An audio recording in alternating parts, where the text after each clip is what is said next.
found a strange piece of ore on the mountain, but when I held it in my hand, I discovered that it seemed to have a life of its own and could change shape. What was even more frightening was that the temperature of the ore was 37 degrees Celsius, which was the same as the human body temperature. I instantly realized that I might strike it rich, because this was the first time I had ever seen such a magical piece of ore. I was sure that it must be very valuable. To verify my guess, I quickly took a few photos of the rock and sent them to an expert appraiser to estimate its value. But just then, my father suddenly called and gave me some sad news. It turned out that my sister had late-stage cancer, and my father, who couldn't afford the treatment, had decided to give up. After hearing this, I quickly asked my father to wait a little longer. As long as I sold the rock I had just found, I would have the money. I then rushed to the airport with the mineral, intending to return home to help my sister with her treatment. Little did I know that halfway there, I encountered a life-threatening crisis. As the plane approached a snow-covered mountain, the pilot suddenly noticed a flock of birds blocking the path ahead. With no other option, the pilot tried to avoid the birds, but what we never expected was that the flock of birds actually attacked the plane. This caused the plane's warning lights to come on instantly,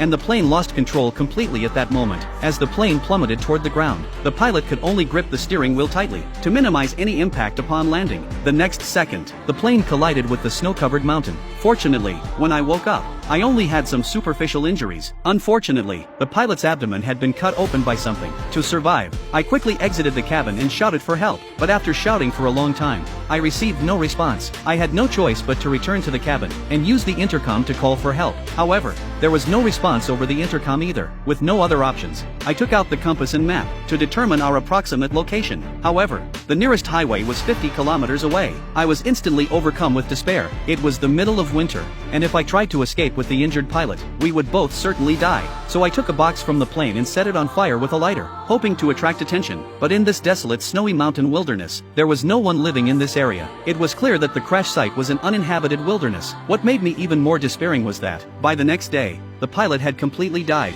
with no signs of life. As the howls of wolves echoed around us, I immediately realized we couldn't stay here any longer. To survive, I had to take matters into my own hands, so I quickly gathered usable supplies from the plane. I found a handgun next to the pilot. With the handgun, I no longer felt afraid. Now, if I just kept walking south for 50 kilometers, I could reach a transportation highway. That way, I would definitely be rescued. But just as I was about to leave, I suddenly heard a radio transmission coming from inside the plane. I quickly returned to the cockpit and discovered that the sound was coming from the captain's portable radio. I wanted to use the radio to call for help, but the next second, the radio suddenly ran out of power. Fortunately, I knew where the plane's backup power source was, so I charged the walkie-talkie using the plane's power. Looking at the strange mineral I had found, I was certain that selling it would save my sister's life. An hour later, realizing the battery was almost fully charged, I quickly switched the walkie-talkie to the distress channel and frantically shouted out distress signals. But the next second, there was actually a voice coming from the walkie-talkie. Unfortunately, it wasn't a rescue team, but a pilot who had also crashed about 20 kilometers away. John said his plane had crashed near a lake, and his leg was stuck under the seat,